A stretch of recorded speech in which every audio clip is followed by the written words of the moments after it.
नमस्कार दोस्तों, आप सभी का आपके अपने इस डिजिटल प्लेटफॉर्म पर स्वागत है, अभिनंदन है। जैसा कि दोस्तों आप सभी को पता है कि अपन इंडेक्स नंबर के बारे में पढ़ रहे थे।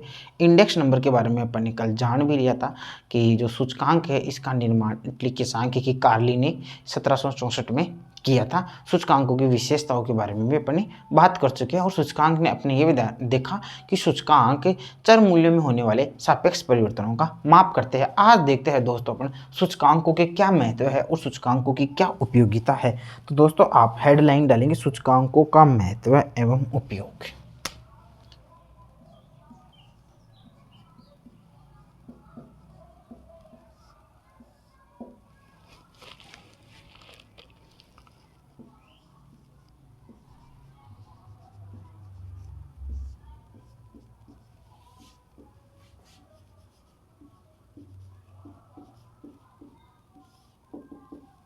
सूचकांकों का क्या महत्व है दोस्तों, क्या उपयोग है, कुछ पॉइंट्स है दोस्तों। उन पॉइंट्स के माध्यम में आपसे लिख लेते हैं। तो लिखो दोस्तों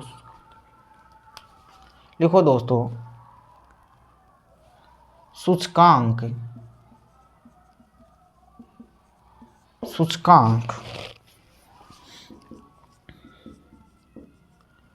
जटिल तथ्यों को सूचकांक जटिल तथ्यों को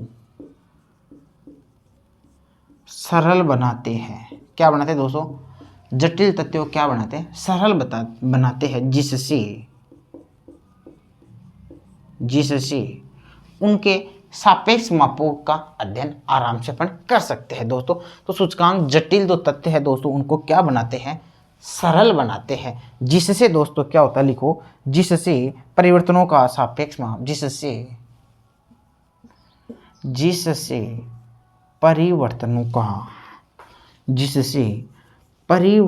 का सापेक्ष माप, जिससे दोस्तों परिवर्तनों का सापेक्ष माप संभव हो पाता है। सरल बनाते हैं, जिससे दोस्तों परिवर्तनों का सापेक्ष माप संभव हो पाता है। तो जटिल को सरल बनाते हैं, जिससे कि दोस्तों सापेक्ष माप क्या होता है? सरल हो पाए। और लिखो दोस्तों, वही बातें आएगी इसमें भी। सूचकांक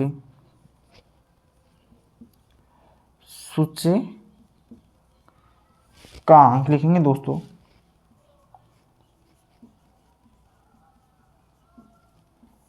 तुलनात्मक अध्ययन में, सूचकांक तुलनात्मक अध्ययन में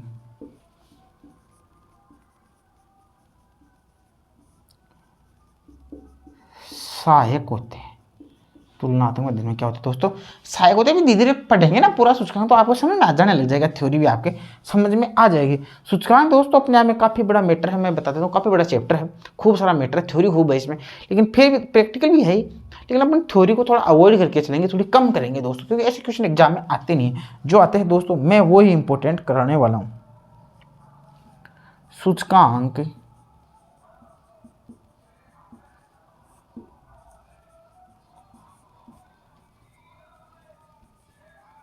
सूचकांक बाह्य प्रवृत्तियों के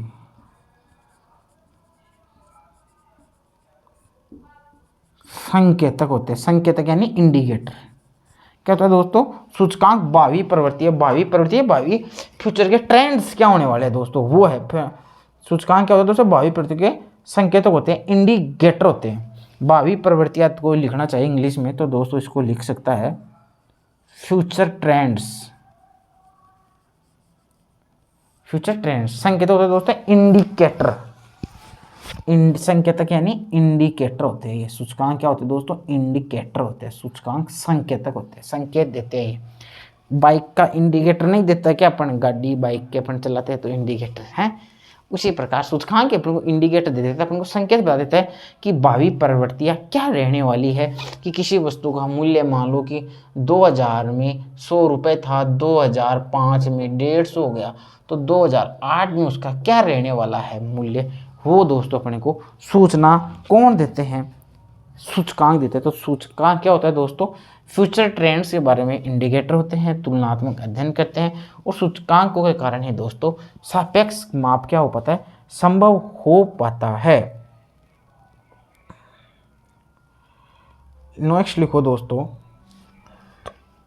सूचकांक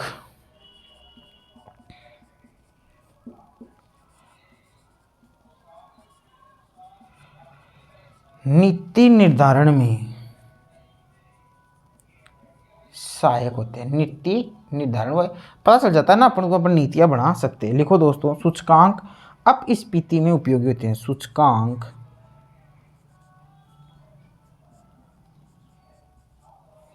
अपस्फीति सूचकांक अपस्फीति डिफ्लेशन सूचकांक अपस्फीति में भी क्या होते हैं दोस्तों, सहायक होते हैं। इन्फ्लेशन क्या होता है दोस्तों, कीमतों का निरंतर बढ़ जाना। जब मुद्रा की वैल्यू बढ़ जाती है तो उस समय दोस्तों ये सहायक होते हैं, बता देते हैं अपने। और लिखो दोस्तों, थोक मूल्य सूचकांकों का उपयोग, ये उतार लिया होगा दोस्तों आपने। हम अब हेडलाइन साफ कर देता हूँ, उतार लो आप इनको।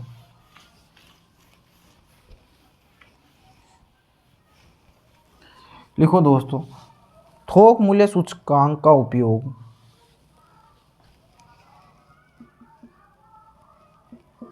इसी में पॉइंट बना लेना दोस्तों आप, है ना।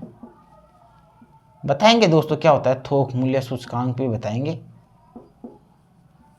होलसेल प्राइस इंडेक्स WPI थोक मूल्य सूचकांकों का उपयोग, थोक मूल्य सूचकांकों का उपयोग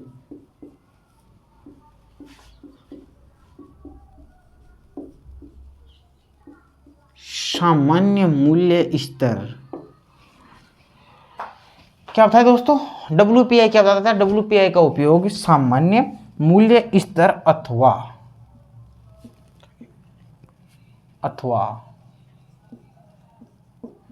मुद्रा की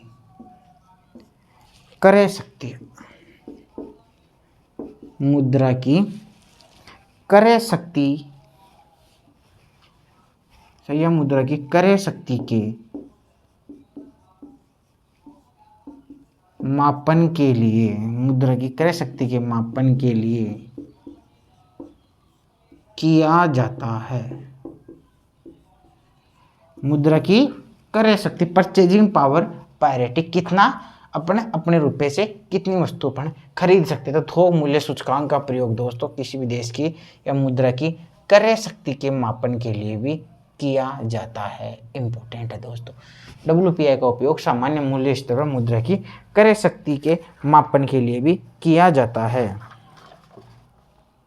लिखो दोस्तों, CPI का लिखो,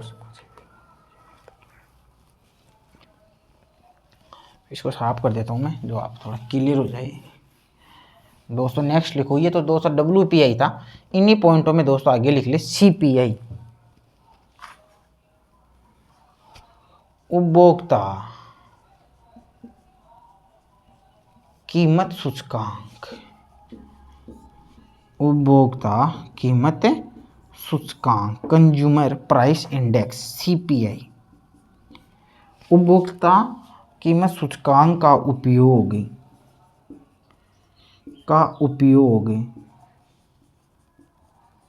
समाज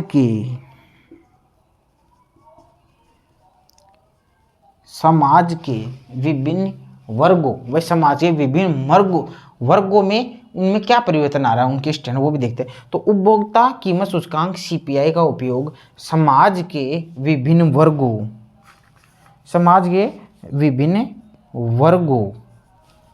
के जीवन स्तर में होने वाले परिवर्तनों के, वर्गों के जीवन स्तर में होने वाले परिवर्तनों के, क्या लिखा दोस्तों, CPI क्या करता है, का उपयोग समाज के विभिन्न वर्गों के जीवन स्तर में होने वाले परिवर्तनों के मापन के लिए, परिवर्तनों के मापन के लिए मापन के लिए किया जाता है। उतारो दोस्तों, ये हो गए अपने दोस्तों सूचकांकों के उपयोग। उतार लो।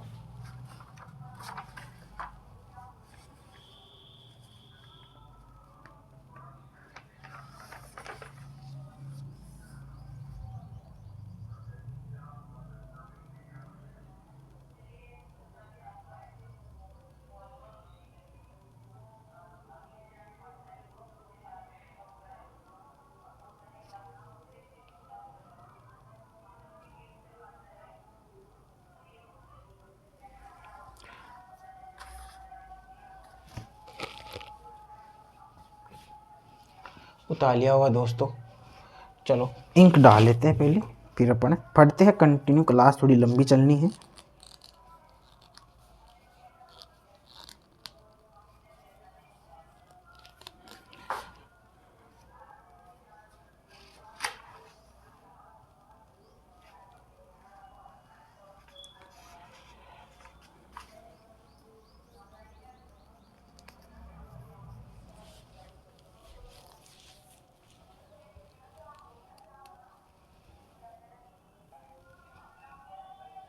दोस्तों ये उतार लिया होगा। अब अपन थोड़ी बहुत थ्योरी और है जिसे अपन फटाफट लिखेंगे। उनसे संबंधित एग्जाम में कोई ज़्यादा क्वेश्चन नहीं आते, लेकिन मैं उनसे ऊपर ऊपर से आपको थ्योरी फटाफट लिखाऊंगा। फिर उसमें कुछ समझने लायक होगा तो अपन देख लेंगे, क्योंकि ज़्यादा कॉपी बनने से कोई मतलब नहीं है। क्योंकि इस चैप्टर मैंने कहा था थ्योरी बहुत है, जबकि अपन को प्रैक्टिकल पर जल्दी से चलना है। तो दोस्तों आप लगाएंगे सूचकांकों की सीमाएं।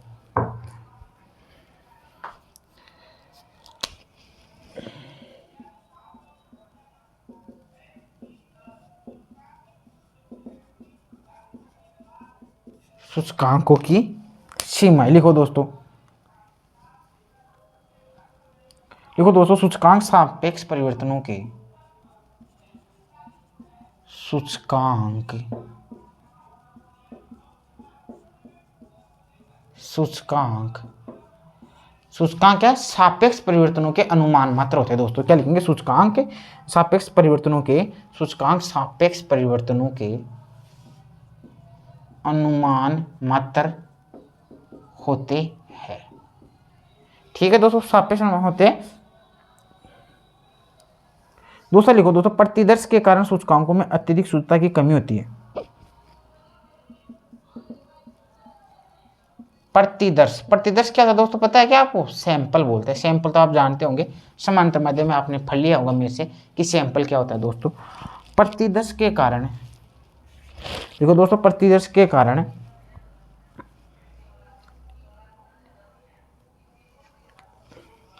देखो दोस्तों, प्रतिदर्श के कारण सूचकांकों में शुद्धता की कमी होती है। कभी कभी दोस्तों सैंपल सही भी बता देता है, लेकिन कभी कभी सैंपल से दोस्तों क्या होता है, शुद्धता की कमी आ जाती है। जैसे चाय का सैंपल लिया, हलवे का लिया, वो तो ठीक है, लेकिन मैं ऐसे कर दूं कि यहाँ पर मैं पैसे रख दूं खूब सारे, कमरा है भर लूँ इसको, 100 की गड्डी, 10 की, 20 की, 500 की, फिर मैं ऐसे कर दूँ सैंपल ले लूँ, इनमें से जो सैंपल आ जाए वो ज़्यादा होंगे। अब ये वह बताओ दोस्तों, मैंने 500 की गड्डी थोड़ी सी रख रही है, बाकी 10 की, 20 की, 50 की रख रही है, और मान लो सैंपल में मेरे 500 वाली गड्डी हाथ में आ जाए, तो मैं क्या सोचूँ यार, कमरे में तो 500 के भरे हैं, बाद में पता चले यार 10 के भरे हैं। तो थोड़ी सी सैंपल में क्या हो जाती है, थोड़ी सी शुद्धता की दोस्तों कमी भी हो सकती है दोस्तों। हर चीज़ के फायदे हैं, लेकिन हर चीज़ की क्या है, थोड़े बहुत नुकसान भी हो ही जाते हैं। लिखो, सभी सूचकांक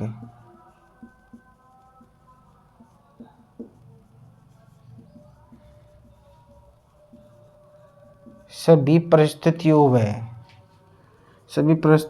एवं उद्देश्यों के अनुसार सही नहीं होते। सभी परिस्थितियों में सूचकांक क्या होते हैं दोस्तों, सही नहीं होते। हम मान लिया सूचकांक सही, लेकिन परिस्थिति अलग होती है, कभी कभी उद्देश्य अलग होते हैं, तो दोस्तों वहां भी उनका मापन थोड़ा सही नहीं हो पाता है। लिखो दोस्तों, सूचकांक गुणात्मक परिवर्तनों की गुणात्मक परिवर्तनों की अपेक्षा करते हैं। अपेक्षा यानी अवहेलना। गुणों के बारे में नहीं लेते ये, तो बस पैसे बढ़ गए, वो बढ़ गए, 2005 में ये थे, 2008 में ये हो गए, 15 में ये हो गए, 20 में हो गए, बस पैसे की बात करते, गुणों की बात नहीं करते।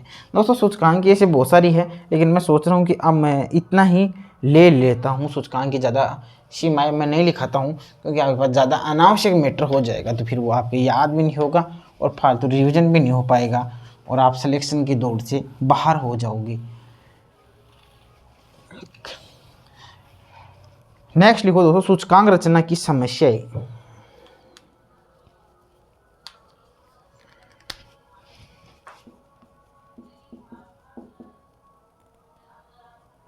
सूचकांक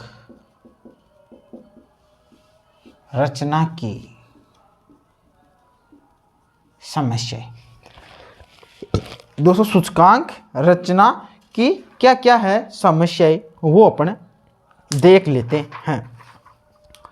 देखो दोस्तों क्या क्या समस्या है भाई, समस्या क्या है, काम करने में जोर क्यों आ रहा है, वही चीज़ है। तो दोस्तों ये तो अपन के सूचकांक का उद्देश्य अपने को देखना पड़ता है, ये भी एक समस्या ही है। सूचकांक का उद्देश्य भाई, जहाँ काम है वहाँ समस्या ही है।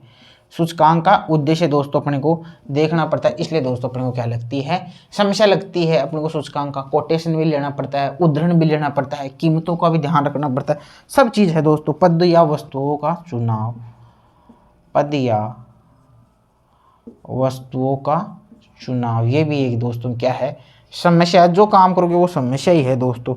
मूल्य उद्धरण है, मूल्य उद्धरण ये होता है दोस्तों प्राइस कोटेशन। उद्धरण लिख लो आप, तो कोटेशन नहीं होता क्या, कोटेशन क्या होता है, कोटेशन जानते नहीं जानते हो। अरे भाई अपने घर में टाइल्स लगानी है, मार्बल्स लगाने हैं, तो कौन सी टाइल्स चाहिए, तो एक कारखाने वाला, फैक्ट्री वाला पूरी फैक्ट्री में घुमाएगा, आपको दिखाएगा ये टाइल्स इस प्रकार की है, ये इस प्रकार के।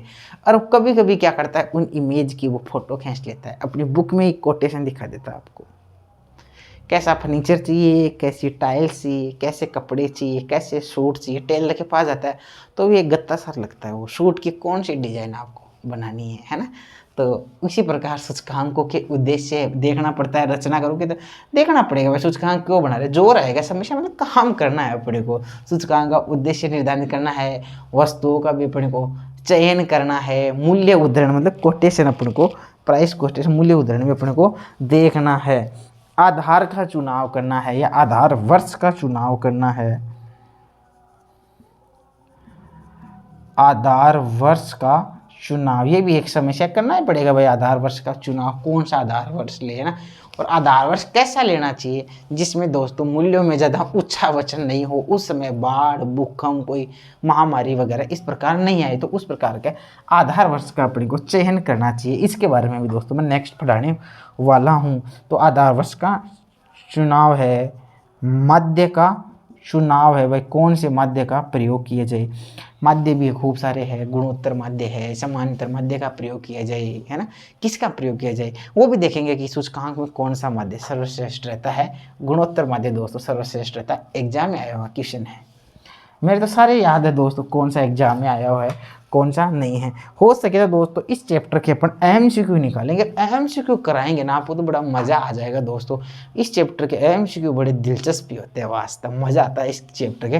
तो कोशिश करेंगे दोस्तों इस चैप्टर के तो मैं एमसीक्यू आपको करवा ही दूँ। अब लिखेंगे दोस्तों सूचकांकों के उद्देश्य। भाई सूचकांक क्यों बनाए जाते हैं, उनके क्या उद्देश्य है, इन चीज़ों के बारे में दोस्तों अपन अध्ययन कर लेते। तो आप हेडलाइन डालेंगे सूचकांकों का उद्देश्य।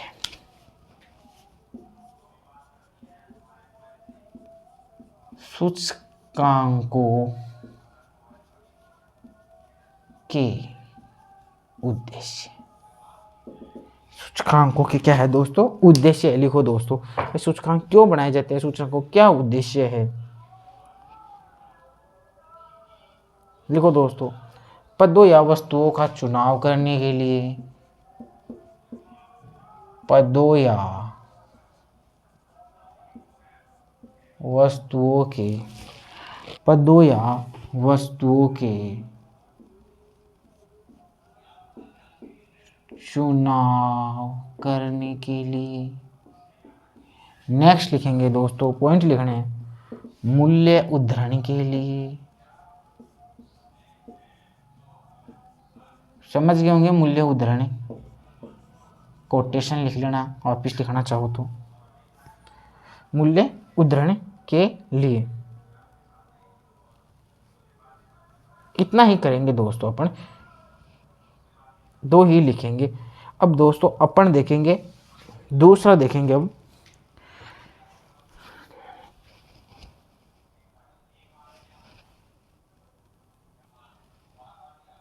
दोस्तों इसके आगे अपन देख लेते हैं कि भारत में मुद्रास्फीति के मापन के लिए कौन कौन से सूचकांकों का प्रयोग किया जाता है। तो दोस्तों आप लिखेंगे,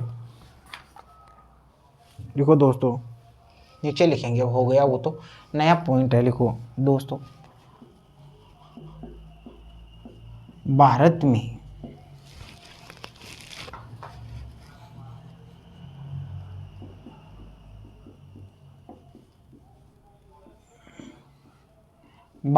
मुद्रास्फीति, मुद्रास्फीति मतलब मुद्रास्फीति यानी इन्फ्लेशन, इन्फ्लेशन,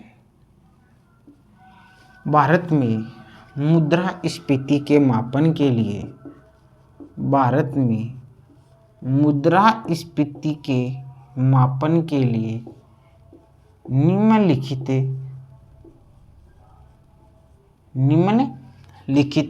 2 प्रकार के सूचकांकों का प्रयोग किया जाता है। तो लिखेंगे भारत में मुद्रास्फीति के मापन के लिए निम्नलिखित 2 प्रकार के सूचकांकों का प्रयोग किया जाता है। निम्नलिखित 2 प्रकार के, निम्नलिखित 2 प्रकार के, निम्नलिखित 2 प्रकार के, निम्नलिखित 2 प्रकार के सूचकांकों का, निम्नलिखित 2 प्रकार के सूचकांकों का प्रयोग किया जाता है। निम्नलिखित 2 प्रकार के सूचकांकों का प्रयोग किया जाता है। 2 प्रकार के दोस्तों कौन कौन से वो सूचकांक है वो लिखते हैं अपन। थोक मूल्य सूचकांक एक है दोस्तों, थोक मूल्य सूचकांक। क्या लिख पढ़ रहे हैं दोस्तों कि मुद्रास्फीति के मापन के लिए भारत में 2 प्रकार के सूचकांकों का प्रयोग किया जाता है, और वो 2 सूचकांक है दोस्तों, एक है आपका थोक मूल्य सूचकांक और एक दोस्त आपका है उपभोग मूल्य सूचकांक, कंज्यूमर प्राइस इंडेक्स। तो थोक मूल्य सूचकांक है दोस्तों, एक है दोस्तों आपका उपभोक्ता मूल्य सूचकांक बोलते हैं जिसको, उपभोक्ता मूल्य सूचकांक। उतारो दोस्तों, 2 है होलसेल प्राइस इंडेक्स और कंज्यूमर प्राइस इंडेक्स।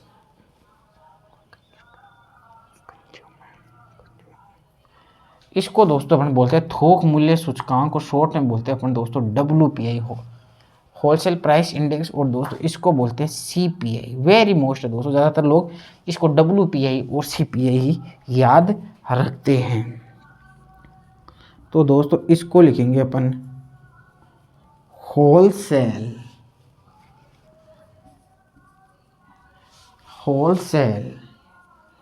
प्राइस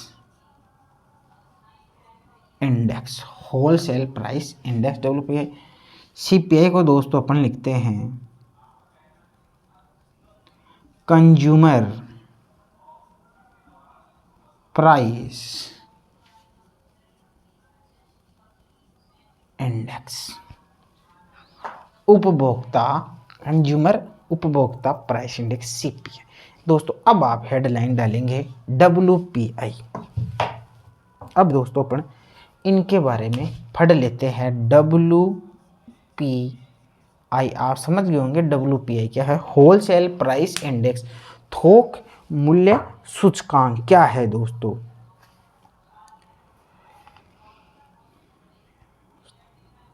लिखो दोस्तों WPI में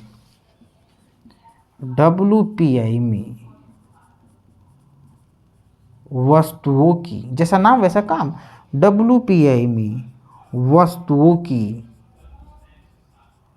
थोक कीमतों को थोक कीमतों को WPI में वस्तुओं की थोक कीमतों को शामिल किया जाता है।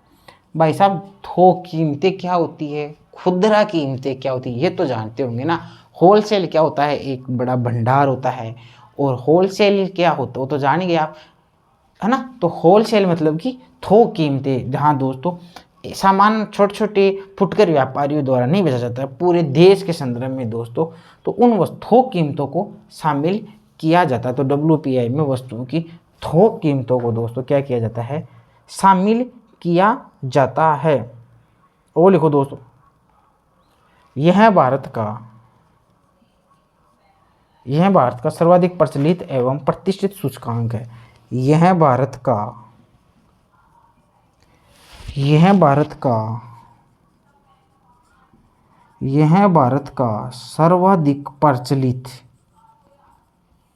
सर्वाधिक प्रचलित है दोस्तों। कौन सा, WPI, वह प्रतिष्ठित। यह भारत का सर्वाधिक प्रचलित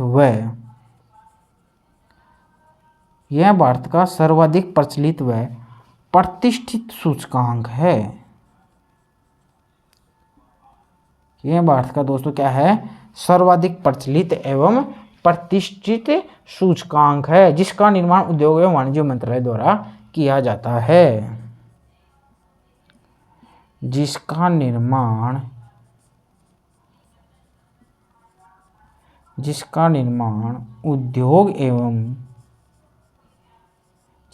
उद्योग एवं वाणिज्य मंत्रालय के द्वारा किया जाता है। उतारो दोस्तों,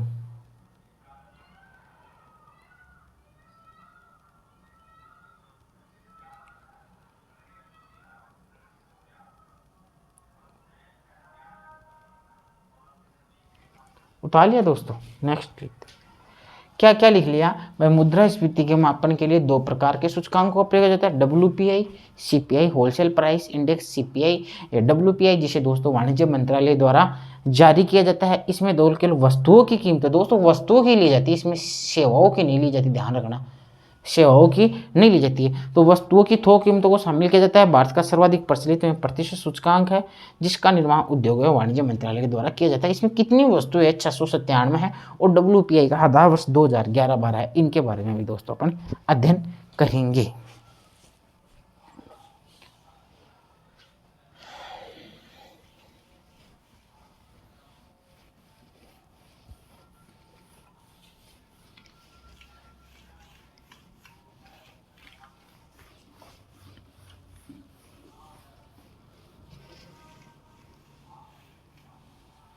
अब नेक्स्ट लिखेंगे दोस्तों,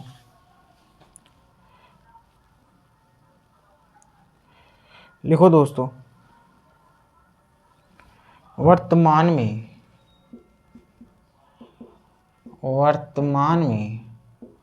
WPI का आधार वर्ष 2011-12 है। ये इसे दोस्तों लिखते हैं बराबर 100, है ना, सूचकांक में। तो दोस्तों वर्तमान में जो WPI है, होलसेल प्राइस इंडेक्स है, उसका दोस्तों आधार वर्ष कितना है, 2011-12 है। ये दोस्तों आपके समझ में आ गया होगा। अब लिखो दोस्तों, इसमें कितनी 697 वस्तुओं को शामिल किया जाता है। लिखो दोस्तों, नीचे लिखो, WPI में 697 वस्तुओं को, WPI में 697 वस्तुओं को शामिल किया जाता है दोस्तों, जिसे 3 वर्गों में बांटा गया है। जिन्हें लिख लो, चलो, जिन्हें 3 वर्गों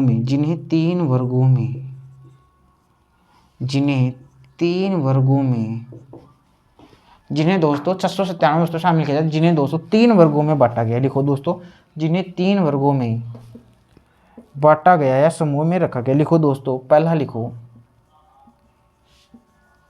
प्राथमिक वस्तुएं, दूसरा लिखो दोस्तों ईंधन और बिजली,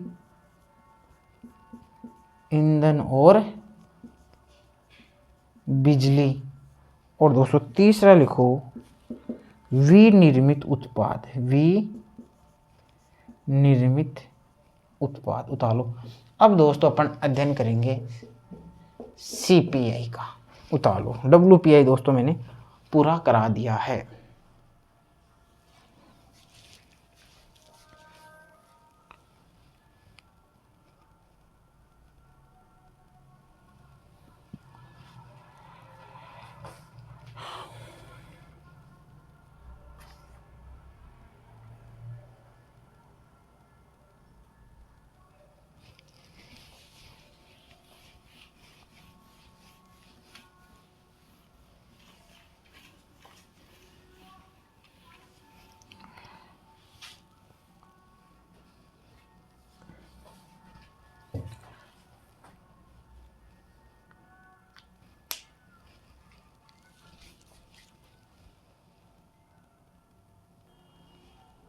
अब दोस्तों अपन लिख रहे हेडलाइन डाल रहे CPI। लिखो दोस्तों CPI consumer price index, full form तो अपने पास पहले हो ही गई है। लिखो दोस्तों CPI में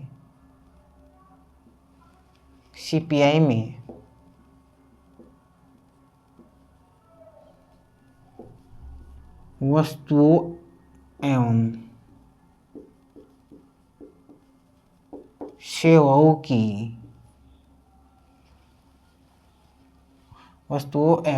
सेवाओं की खुदरा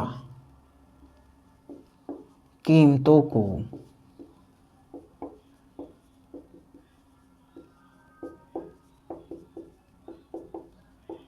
शामिल किया। क्या लिखा दोस्तों? CPI में वस्तुओं एवं सेवाओं की खुदरा कीमतों को शामिल किया जाता है। दोस्तों कंज्यूमर प्राइस इंडेक्स है दोस्तों, कंज्यूमर प्राइस इंडेक्स। इसमें दोस्तों वस्तुओं तो शामिल है, वस्तुओं के साथ दोस्तों क्या शामिल है? सेवाएं भी शामिल है। तो दोस्तों CPI में वस्तु की कौन सी कीमतों को शामिल किया जाता है? तो दोस्तों आप कहेंगे खुदरा कीमतों को, यानी कि रिटेल प्राइसेज को दोस्तों क्या किया जाता है? शामिल किया जाता है। किस में किया जाता है? सूचकांकों में दोस्तों वस्तुओं और सेवाओं की खुदरा कीमतों को क्या किया जाता है दोस्तों? शामिल किया जाता है। लिखो दोस्तों CPI का आधार वर्ष कितना है? CPI का आधार वर्ष 2012 बराबर 100 है। मतलब दोस्तों CPI का जो आप कंज्यूमर प्राइस इंडेक्स है उसका दोस्तों आपका आधार वर्ष कितना है? तो दोस्तों CPI का जो आधार वर्ष है वो कितना है? 2012 है। और WPI का कितना था बताओ? देखिए WPI का कितना था? 1% मैंने आपको गत वीडियो में पूछा था कि परमाप विचलन का सर्वप्रथम प्रयोग किसने किया था? तो आपका आंसर का मुझे इंतजार था। बताओ देखिए, या मुझे बताना पड़ेगा? कार्ल पियर्सन है क्या? चलो बता दो कार्ल पियर्सन है क्या? यस या नो करके कमेंट करके आप दोस्तों इसको बता देना। देखो भारत में निम्न 4 प्रकार के CPI प्रतिमाह तैयार किए जाते हैं। देखो दोस्तों भारत में निम्नलिखित 4 प्रकार के CPI प्रतिमाह तैयार किए जाते हैं। ठीक है दोस्तों, भारत में निम्नलिखित 4 प्रकार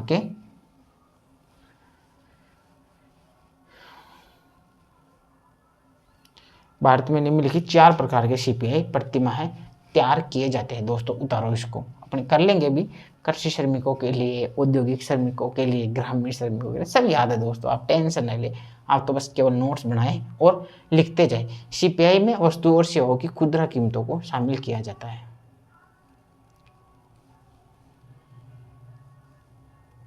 क्या दोस्तों मेरे को थोड़ा अजीब सा लग रहा है? या आप इसको ऐसे लिख सकते हैं CPI में वस्तुओं की, केवल ये लिख लो आप, CPI में वस्तुओं की खुदरा कीमतों को शामिल किया जाता है। फिर दोस्तों यहाँ वो लिखने जगह हो तो CPI में वस्तुओं के साथ, ये याद ही रहेगा आपको, वस्तुओं के साथ CPI में वस्तुओं के साथ सेवाओं को भी शामिल किया जाता है। इस प्रकार लिख ले है। तो बात ये कि थोड़ा लैंग्वेज ठीक रहे। क्या लिखा दोस्तों, सीपीआई में वस्तुओं के साथ सेवाओं को शामिल किया जाता है, ध्यान रखना। और सीपीआई में वस्तुओं की खुदरा कीमतों को शामिल किया जाता है।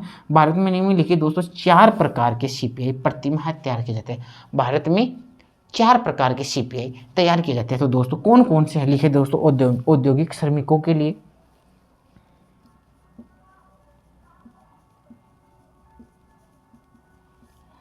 औद्योगिक श्रमिकों हेतु लिख दो या के लिए, औद्योगिक श्रमिकों के लिए। दूसरा लिखो दोस्तों कृषि श्रमिकों के लिए, कृषि श्रमिकों के लिए यहाँ हेतु लिख दिया तो कृषि श्रमिकों, यहाँ भी दोस्तों क्या लिखेंगे, हेतु ही लिखेंगे। औद्योगिक श्रमिकों के लिए तो इंग्लिश में लिखना चाहिए तो दोस्तों सीपीआई और इंडस्ट्रियल वर्कर IW नीचे लिख लेंगे। ये है सीपीआई एग्रीकल्चर, है ना, एग्रीकल्चर के लिए। एक दोस्तों लिखेंगे औद्योगिक हो गया, कृषि हो गया। एक दोस्तों ग्रामीण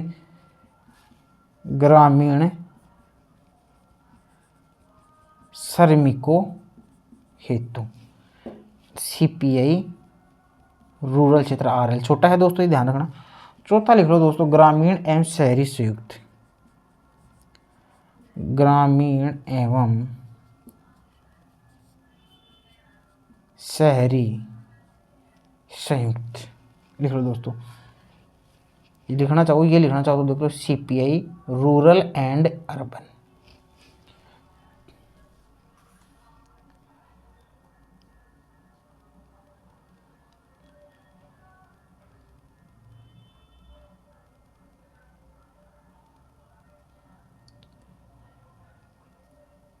अब दोस्तों ये आपका इस प्रकार अपने 4 प्रकार हो गए, औद्योगिक श्रमिकों के लिए, कृषि श्रमिकों के लिए, ग्रामीण श्रमिकों के लिए और संयुक्त रूप से शहरी और ग्रामीणों के लिए दोस्तों 4 प्रकार के सीपीआई दोस्तों तैयार किए जाते हैं। तो दोस्तों ये इस प्रकार हो गया। अब दोस्तों 1-2 MCQ है, मैं आपको बोल देता हूँ, आप सुन लेना। यदि आप लिखना चाहो तो लिख भी सकते हो कि दोस्तों कर्मचारियों के डीए के निर्धारण करने के लिए किस सूचकांक का प्रयोग किया जाता है।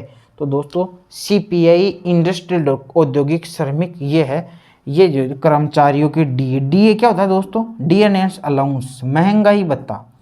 कर्मचारियों को दोस्तों जो महंगाई भत्ता मिलता है वो किन सूचकांकों के आधार पर मिलता है। तो क्या कृषि श्रमिकों का मिल सकता है, क्या ग्रामीण से मिल सकता है, या ग्रामीण शहरी संयुक्त मिल सकता है। आप खुद ही कॉमन सेंस लगा ले कि औद्योगिक श्रमिकों हेतु जो सूचकांक जारी किए जाते हैं उसमें ही दोस्तों कर्मचारियों प्लस अधिकारियों को डीए मिलता है, महंगाई भत्ता देता है। महंगाई भत्ता का मतलब दोस्तों जैसे जैसे महंगाई बढ़ती जाती है उनकी भी सैलरी बढ़ती जाती है, उनके भी डीए बढ़ता जाता है। तो दोस्तों कौन से सूचकांक का प्रयोग किया जाएगा, तो दोस्तों कौन सा आएगा, सीपीआई IW।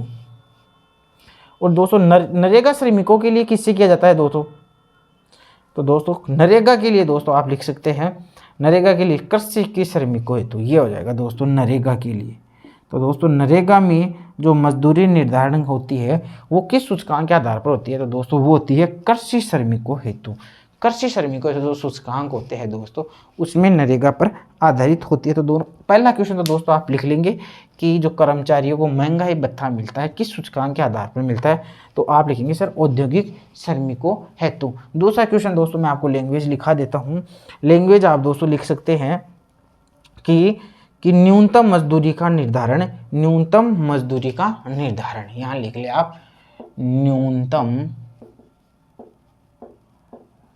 मजदूरी का निर्धारण वह नरेगा में मजदूरी का निर्धारण, वह नरेगा में दोस्तों क्या लिखा, मजदूरी निर्धारण, नरेगा में मजदूर निर्धारण किस सूचकांक के आधार पर किया जाता है, किस सूचकांक के आधार पर किया जाता है। तो दोस्तों आप नीचे लिख ले आंसर, कृषि श्रमिकों हेतु प्रयोग किए जाने वाले सूचकांक के आधार पर न्यूनतम मजदूरी व नरेगा में मजदूरों को देने के लिए दोस्तों आप कृषि श्रमिकों के लिए जो सूचकांक का प्रयोग किया जाता है उसका प्रयोग किया जाता है। और एक मैंने आपको बता दिया डीए वाला औद्योगिक के लिए बता दिया। मैंने WPI में आपको बताया था 697 वस्तुओं को शामिल किया जाता है। 3 कैटेगरी में उनको शामिल किया जाता है, ईंधन है, विनिर्मात है, विनिर्मित उत्पाद है उनका है। इसमें दोस्तों अपने 4 बता दिया मैंने, औद्योगिक है, कृषि है, औद्योगिक है, कृषि है, ग्रामीण है, ग्रामीण और शहरी संयुक्त है। CPI में कौन सी वस्तु आ गई, CPI में वस्तु और सेवाओं को भी शामिल किया जाता है। तो दोस्तों आज का सेशन यही खत्म होता है। आप सभी से मिलते हैं फिर से एक नए वीडियो के साथ, तब तक आप सभी को नमस्कार।